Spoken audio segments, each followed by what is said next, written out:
안녕하세요. 예미지 인사드립니다. 일단 저는 지난 영상에서 다뤘던 대로 140불에서 90불까지 현재 한 20% 넘게 지금 그 평단 한 110불 정도로 업스타트를 보유하고 있는데요. 작년에는 한 6위 정도 됐어요. 제 포트폴리오에서. 근데 지금 현재는 작년 그 포트폴리오를 많이 정리를 해서 지금 현재 업스타트가 두 번째 비중이거든요. 원래는 이번 발표를 하고 이번 어닝 발표하고 떨어지면은 10% 정도로 더 채워서 비중을 30%로 제일 많이 하려고 했었는데 일단 뭐 너무 제 예상과 빗나가게 너무 크게 올라서요. 일단 요거를 이제 간단히 분석을 좀 해드릴 텐데요. 일단 어닝 요약은 어닝을 보신 분들은 한 3, 4분 정도 좀 이렇게 뒤로 돌리시면 또 중요한 내용이 있으니까 참조해 보시고요. 매출은 3억 4백만 정도고 순이익이 5,900만. 그 다음에 대출 자동화가 지난 분기에 그 AI 기술에 대해서 이제 저 사기 대출이 많이 늘어났어 가지고 68%인가 7%인가 이렇게 떨어졌다가 요번 분기에는 다시 70%로 상향된 게 좀 좋은 그 부분이라고 생각을 하고요. 그 잘 소화해낸 거겠죠. 그 사기 대출을. 그다음에 올해 이제 또 새로 시작하는 소액 대출 및 소규모 기업 대출. 요것도 좀 기대가 되고요. 2023년에는 모기지 대출도 시작을 하고 또 자동차 대출이 지금까지 저는 이게 그 매출에 다 그 은행 연계해서 한 건 줄 알았는데 대차 대조표 즉 그 자기네 돈으로 운용을 했대요.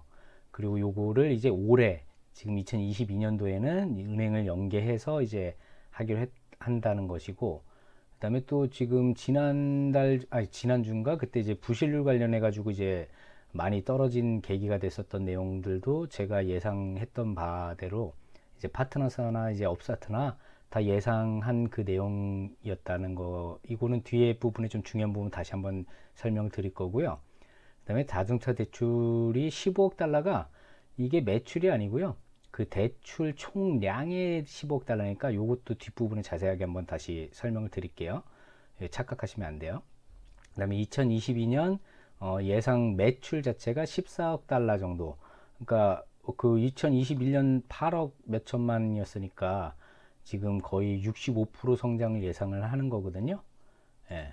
그리고 기술 인력을 지금보다 1.5배 정도 늘릴 계획이고, 요거는 자기네들이 이제 그 확연한 외형 성장을 이제 더 실시하겠다는 그런 내용일 거고요. 그다음에 자동차 대출을 개인 대출만큼 성장시키겠다는 게 올해 목표고, 또 이제 당분간 이제 R&D 비용, 그다음에 인력 그 충원하는 그 비용 증가로 순익은 조금 떨어질 것 같다라는 거. 그다음에 이제 궁극적 목표가 미국에서 끝내는 게 아니라 전 세계로 이제 이걸 성장시키겠다고 하는 내용들이 어닝에서 중요 내용이었고요. 여기서 이제 개발을 이제 1년을 하면 테스트 1년 하고 그다음에 확장 1년. 요게 내용이 중요한 부분이기 때문에 맨 뒤에 좀 다시 한번 달아볼게요. 이건 지금 시킹 알파를 봐도 지금 게 새로 업데이트는 안 돼서 과거 거들 지금 매출에다가 지금 저 어더 레비뉴가 요게 자동차 그 대출 이자 부분도 여기에 포함이 된 것 같아요. 그래서 뒤에 한번 다시 설명을 드릴 거고요. 일단 4분기 순이익이 지금 5,800만, 5,890만. 그러니까 편의상경 59로 이제 계산을 했거든요. 요거 계산을 지금 시킹 알파나 이런 데는 지금 표시된 게 계산이 이게 안 들어가 있어요. 그래서 지난 그러니까 어제의 기준 종가 기준으로 퍼가 계산이 돼 있어가지고 110으로 지금 나오거든요.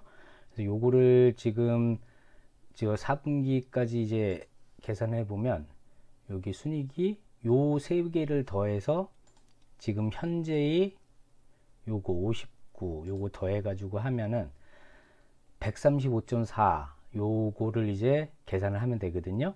그 어제 종가 기준으로 지금 107달러니까 그럼 시총이 8.8 빌리언이거든요. 그러면은 이렇게 계산이 돼요. 8,800 나누기 135.4 하면 65가 그 어제 종가 기준으로의 퍼고, 근데 지금 프리장에서 많이 올라가고 있으니까 제가 요거 영상 제작할 때 지금 기준으로 보면은 137달러예요. 그러면 요걸로 계산을 하면은 시총이 한 11빌리언 정도 되는 거거든요. 그때의 퍼는 이렇게 계산이 되죠. 11,000 나누기 135.4 하면은 81. 그러니까 지금 지난주까지만 해도 뭐 100달러나 그 밑으로 갔어도 퍼가 100에서 뭐 100 이상이었거든요. 근데 지금 그 요번 분기 때 어닝이 워낙에 좋아서 이렇게 퍼가 솔직히 성장주에서는 아주 큰 의미가 없어요. 그래서 제가 그 다른 부분들도 저는 보고 판단을 하지만 뭐 미국 주식의 초보분들이 훨씬 더 많기 때문에 제일 와닿는 게 퍼잖아요. 그래서 그걸로 저는 그 유튜브 제작을 좀 그 위주로 하거든요. 그래서 그걸 한번 판단해 보시라고 이렇게 계산을 해 드린 거고, 그다음에 지금 요번 컨센서스가 올해 매출이 이렇게 100만, 1000만, 억, 10억, 14억 달러니까 요거를 지금 요번 분기 그 매출 대비 저 순이익을 계산하면 19% 정도 되거든요. 그렇게 계산하면은 물론 지금 그 1분기나 2분기에서는 요 19% 아래로 떨어질 수 있어요. 그 뭐 사람들 많이 구한 것하고 R&D 비용하고 많이 이제 좀 들어갈 거로 지금 예상을 하는 거거든요. 그래서 어쨌든 그 또 3, 4분기 때는 더 늘어날 수 있으니까 평균이 그냥 19%로 계산을 하면 지금 순이익이 100만, 1000만, 2억 6,600만 달러 정도가 돼요. 그러면 지금 기준, 현재 풀이장 기준에서 그냥 시총으로 어, 11,000 나누기 266 하면 퍼가 40일이 돼요. 올해 말이. 어, 제가 지난번에 그 예상 그 올린 거 제 영상 보면은 좀 다른 해석들이 있으니까 그거 한번 참조하시면 좀 좋을 수 있을 것 같고요. 어쨌든 41%로 이 정도 성장을 하는 그 주식을 사람들이 가만둘 리가 없겠죠. 그렇죠? 예, 137달러 유지가 되지는 않을 거예요. 왜냐면 며칠 전까지 110이었죠. 퍼가. 근데 요번 바로 그 어닝 발표 이후로 지금 현재 시가로는 이제 80일 정도 퍼가 되는데 지금 요 기준으로 퍼가 올해 말에 40일이 아니라 100 퍼를 유지를 한다면 퍼가 100 정도로 유지를 한다면은 지금 대충 계산해 보면은 92 아니 그러니까 잠깐만요. 제가 어디에 적어놨더라? 예, 300달러. 300달러가 돼도 지금 올해 말에는 그러면은 퍼가 92예요. 예, 300달러까지 간다는 게 아니라 한번 생각을 해보시라 이거죠. 현재 지금 퍼는 81이고 뭐 다음 분기 어닝이나 한두 번 중간에 그 저 EPS는 조금 안 좋을 순간이 있을 거예요. 하지만 이 목표치를 이룬다면 그 정도 300달러까지도 충분히 가능은 하지 않을까 그 생각을 하는 부분이고요. 그다음에 여기서 좀 생각을 해볼 것들이 대출 의존도가 지금까지 크로스리버뱅크가 좀 많이 높았잖아요. 그 저번 분기부터 좀 뭐 50%대로 낮아지긴 했는데 이게 지금 현재 분기에 어느 정도 낮아졌는지 지금 어닝에서는 그걸 내용이 안 나오더라고요. 그래서 이거는 10K 연간 공시 이제 곧 할 텐데 그거를 보고서 이제 한번 다시 판단을 해야 될 것 같고요. 그다음에 자동차 대출에 대한 내용도 지금 좀 얼버무린 게 좀 많아요. 얼마 정도인지 정확하기는 아는데 일단 여기서 그 예상한 거 자기네들이 15억 달러의 대출 총량이 나온다고 했으니까 그걸 이제 계산을 어떻게 했냐면 현재 매출 100만, 1000만, 억, 10억, 41억 매출에 41억을 대출을 실행을 해서 이게 어닝에 나와 있거든요. 그래서 매출이 100만, 1000만, 억, 3억 400만 달러니까 대략 7.4% 정도가 나오거든요. 그러면은 그 자동차 총 대출이 15억 달러니까 거기에서 7.4% 정도 하면 요 정도 나와요. 100만, 1000만, 억. 1억 1100만 달러 정도가 나오거든요. 그래서 그것도 이제 참조를 해볼 만한데 일단은 제일 중요한 건 10K가 나와야 봐야 이게 어느 정도 그 나중에 될지 정확히 좀 감을 잡을 수 있을 것 같아요. 그다음에 중요한 거는 부실률 관련 지난 영상에서도 올렸었는데 5% 이하로 이제 4%대까지 이제 올라와 있는데 이게 뭐 6%, 8%까지 되면 좀 위험할 수 있을 거예요. 왜냐면은 그 6% 이상이 되면 어떤 문제점이 있냐면 지금 크로스 리버 뱅크의 이제 그 비율이 굉장히 높은데 그 한 은행이 만약에 이제 6%, 7%, 8% 되면 우리나라 기준으로 제가 알고 있는 내용을 설명드리면 BIS 비율이라고 그 자기 자본 비율을 맞춰야 되는 게 있어요. 그 부실이 늘어나면은 자기 자본을 더 축적해야 되니까. 그래서 이게 너무 높아지면은 그 은행은 대출을 중단을 해야 되거든요. 그러니까 그거를 지금 현재는 위험 수준까지 도달하진 않았지만, 왜냐면 전체 업스타트의 부실률이 뭐 5%도 안 되는데 그 중에서 그 크로스리버 뱅크가 그걸 다 부실을 하지도 않았을 거고, 그거를 이제 나중에 10K 이것도 중요한 거는 그때 한번 공시를 한번 봐야지 정확한 내용을 알 수 있을 것 같고요. 그다음에 일단 요번에 또 그 어닝에서 서프라이즈한 게 이제 자사주 매입을 우리나라 돈으로 4,800억 정도로 한다 그러잖아요. 이게 좀 저도 깜짝 놀란 게, 지금 제가 알고 있던 이제 8조 정도 시총인데 지금 그 요 현재 프리장 기준으로는 11조 시총인데 5천억 가까이를 자사주로 매입을 한다? 우리나라에서는 뭐 있을 수 없는 일인데 미국도 이런 경우가 흔치는 않았을 것 같아요. 그래서 좀 곰곰이 찾아봤는데 지금 자산은 굉장히 늘었어요. 그쵸? 요게 천 단위니까 천만, 십만, 백만, 천만, 억. 거의 9천억, 11조. 그러니까 천조 정도, 천만, 십만, 백만, 천만, 억. 그러니까 천억 정도. 1조 정도구나. 죄송합니다. 이게 계산이 이게 아까 그 MN하고 요거는 천 단위라서 좀 헷갈렸네요. 어쨌든 이 현금이 이렇게 는 게 이게 순이익 기준으로 이렇게 늘지를 않았어요. 보면은 뭐냐면 차입금이 거의 10배가량 늘었죠.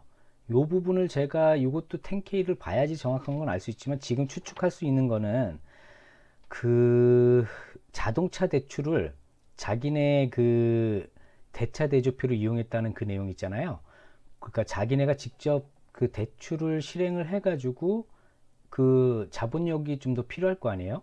그러니까 그 부분 대비 또 R&D 비용이라든지 인력을 굉장히 많이 충원할 거라 생각했는데 인원 충원도 지금 아주 그 완벽하게 되지는 않은 것 같아요. 그래서 그런 걸 대비해서 대출도 좀 많이 받아놨는데 크게는 못 쓴 상황이고, 혹은 크게 쓸 필요가 없었을 상황일 수도 있고요. 그러니까 이것도 정확한 건 10K 역시나 그 나와봐야 알겠지만, 어쨌든 이거에서 지금 거의 뭐 한 60% 정도를 지금 자기네가 자사주 매입에 쓴다고 하니까, 이거는 제 생각, 개인적인 생각인데 좀 자신감이 아닐까 싶어요. 이걸로 대출 갚고 뭐 이래도 됐을 텐데, 그쵸? 그 이상 계속 벌 수 있다는 자신감이라든지, 뭐 아니면은 뭐 작년 말에서 지금 올해 초까지 엄청 옵션 행사해가지고 그 자사주 많이 팔았잖아요. 그거에 대한 이제 좀 불만들도 많이 보였을 거예요. 그래서 그거에 대한 좀 위로랄까 뭐 그런 거일 수도 있고요. 어쨌든 뭐 이건 좀 지켜봐야지 알겠고요. 그다음에 이제 업스타트, 제가 그 뭐 낚시성 기사는 아니고 2025년까지 다들 물리신 거라고 봐도 돼요. 그거는 이유가 2020년 이전에 이제 그 신용대출 AI 개발을 하고 이제 테스트하고 그 저 주식 상장하면서 이제 막 실행을 하기 시작했잖아요. 그래서 2021년 작년까지 엄청난 성장을 그때 했고, 물론 또 내년에도 요 신용대출도 계속적으로 그 늘어날 거고요. 그 다음에 2021년도에 자동차 대출을 시작을 했는데 이때 제대로 시작도 한 게 아니었네요. 저는 좀 요게 매출에 좀 어느 정도 좀 크게 작용을 하고 있었던 걸로 판단을 했는데 그게 아니었어요. 올해, 그러니까 2022년부터 은행을 이용한 그 실제 수수료를 받는 대출은 이제 시작을 하는 거니까, 그러면은 2022년도 시작하면 2023년도에 이제 그게 또 어느 정도 외형 확장이 되겠죠. 자동차 대출 부분이. 그 다음에 올해 새로 시작하는 또 소기업 대출, 소액 대출, 요런 것들을 또 시작을 이제 하는 거니까, 그러면 요게 2023년도에 외형 성장을 또 하겠죠. 그 다음에 내년, 저는 원래 모기지 대출을 올해 시작하는 줄 알았거든요. 지난번 어닝에서도 아마 올해부터 하지 않을까라는 말이 나오긴 했었던 것 같아요. 근데 이걸 2023년도에 시작을 한다면 2024년도에 외형 성장이 되겠죠. 고로 2025년도까지는 계속 성장이 너무 할 것들이 많기 때문에 저는 작년에 너무 과도하게 퍼가 500대 이상까지 올라간 그 400불 그 이전에 90%를 거의 다 팔았었지만 올해부터 내년 2025년까지는 팔지 않게 되기를 바래요. 근데 중간에 너무 급격하게 올라간다면 올라갈 일이 없겠지만 예, 어쨌든 그때까지는 2025년까지는 그 보유를 해야 될 것 같아요. 근데 이제 업스타트 문제가 아니라 미국 주식이든 국내 주식이든 하시는 분들 다들 생각을 하시고 계시겠지만 내일 새벽에 지금 그 이벤트가 연준 지난달 회의에 회의 자료 발표에서 이제 워딩 그 사람들이 어떤 말을 하냐에 따라서 또 폭락을 하거나 뭐 횡보를 하거나 할 텐데 금리 인상 자체가 이제는 중요한 게 아니죠. 금리 인상은 무조건 할 건데 그게 만약에 0.5% 이상이 나오느냐. 근데 제가 생각하는 더 중요한 건 QT, 양적 긴축. 요것도 뭐 여러 가지가 있어요. 그냥 양적 긴축을 일반적으로 이제 그 만기가 도래한 채권만 연장을 하는 거는 일반적으로 생각하는 거거든요. 근데 요걸 좀 심각하게 좀 물가 안정이나 뭐 그런 생각을 가지고 한다면 자기네가 보유한 채권을 시장에 내놓는 거예요. 이렇게 되면 어떤 일이 발생이 되냐면 다른 시장의 다른 채권들이 그 연준에서 내놓은 채권하고 경쟁이 붙을 거 아니에요? 그럼 당연히 채권 수익률이 어떻게 될까요? 예, 급등을 하겠죠. 서로 경쟁을 하니까. 그러면은 이 부분은 아마 쉽지 않을 거예요. 왜냐면은 지금 미국의 부채율도 상당히 높고 너무 앞서가는 걱정일 수는 있지만 어쨌든 생각을 안 할 수는 없기 때문에 알고 계시라고 이렇게 설명드리는 거예요. 이 부분이면 진짜 시장이 충분히 더 지금보다 더 폭락장도 가능한 거고요. 그 다음에 금리 인상 후 또 언제 할 것이냐, QT를. 얘기는 나왔으니까 올해 뭐 중순이냐, 말이냐, 내년이냐. 요거가 어떻게 보면 금리 인상보다 더 중요한 부분이라고 생각을 해요. 그리고 또 그 뒤에 지금 러시아 끝나지 않았죠. 그 일부만 지금 회군한 걸로 보여지고 아마 물밑 작업을 계속 하고 있을 거예요. 요거 뭐 중국의 내수 문제나 이런 것들도 제 이전 유튜브에서 좀 다뤘던 거니까 한번 그런 것들 보시고 참조 부탁드릴게요. 예, 감사합니다.